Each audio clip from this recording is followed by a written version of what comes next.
এই বাংলাদেশে ওই খুনিদের সাফাই গাওয়া হয়, তারপরও এই বাংলাদেশে ওই খুনিদের রাজনৈতিক যে অধিকার সেই অধিকার নিয়ে কথা বলা হয়।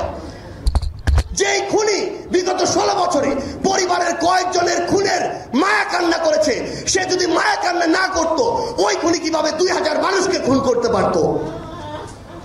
এই খুনিরা এরা হচ্ছে এক একজন প্যাথোলজিক্যাল কিলার, যেই কিলার ওই গোপালগঞ্জের শেখ পরিবার থেকে উঠে এসেছে। এই খুনি বিগত 16 বছরে বাংলাদেশের মানুষকে নানাভাবে খুন করেছে, কিন্তু তারা মিডিয়া সহ পুরো বাংলাদেশকে জিম্মি করে রাখার জন্য এই খুনি যেটি করেছে এই খুনগুলোকে সামনে আসতে দেয়নি। এই খুনি বাংলাদেশ পুলিশের মতো একটি প্রতিষ্ঠানকে টিস্যুর মতো ব্যবহার করে বাংলাদেশের মানুষকে নরপশুর মতো এভাবে খুন করেছে। আমরা আজকের এই মঞ্চ থেকে পুরো বাংলাদেশ পুলিশ নামক এই যে প্রতিষ্ঠানটি, আপনাদের উদ্দেশ্যে একটি কথা বলতে চাই। আপনাদের পোশাক দেখে এখনো আমাদের ভীতির সৃষ্টি হয়, এখনো আমাদের মনে ঘৃণার সৃষ্টি হয়, এবং এটার জন্য যেমন ওই খুনি হাসিনা দায়ী, আপনাদের ব্যক্তিত্ব এটার জন্য দায়ী।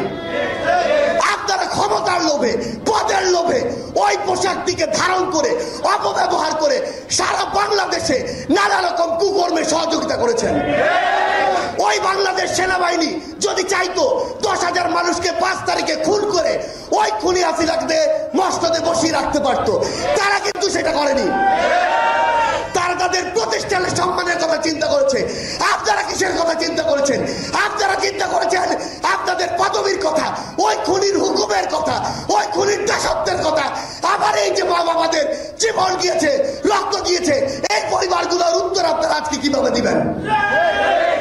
আজকেও এত খুনের পরে, এত জীবনের পরে নতুন করে এই বাংলাদেশে আবারও কিছু পুলিশ সদস্য ওই পোশাক পরে আবার টাকা নিচ্ছে, আবার দালালি করছে, আবার দাসত্ব করছে, আবার একটি দলের হয়ে কাজ করছে। বুকের মধ্যে যদি এইটুকু পাটা না থাকে, দয়া করে ওই পোশাকটা খুলে রেখে চলে যান। আমরা আমাদের জায়গা থেকে স্পষ্ট করে বলি, এই বাংলাদেশে অভ্যুত্থান যেহেতু হওয়া শুরু করেছে, আমরা যেহেতু আমাদের জায়গা থেকে জীবন দিতে শিখে গিয়েছি, ওই জীবনের মায়া 5ই আগস্টের আগে আমরা ভুলে গিয়েছি। আমরা আপনাদেরকে পুরো বাংলাদেশের যারা রাজনৈতিক দল, বিভিন্ন সশস্ত্র বাহিনীর যারা রয়েছেন, আপনাদেরকে স্পষ্ট করে একটা কথা বলি, এই বাংলাদেশে কোন দালাল, কোন তোষামতকারী, কোন দলান্ধর আর জায়গা হবে না। আমরা আমাদের জায়গা থেকে আপনাদেরকে স্পষ্ট করে বলি, আমার শহীদ ভাইদের নিয়ে এখনো ব্যবসা হচ্ছে, মামলা ব্যবসা হচ্ছে, টাকার ব্যবসা হচ্ছে, দলের রাজনীতি হচ্ছে। এই বাংলাদেশে আমরা আর এগুলো দেখতে চাই না। যদি এরকম কিছু হয়, যারা করুক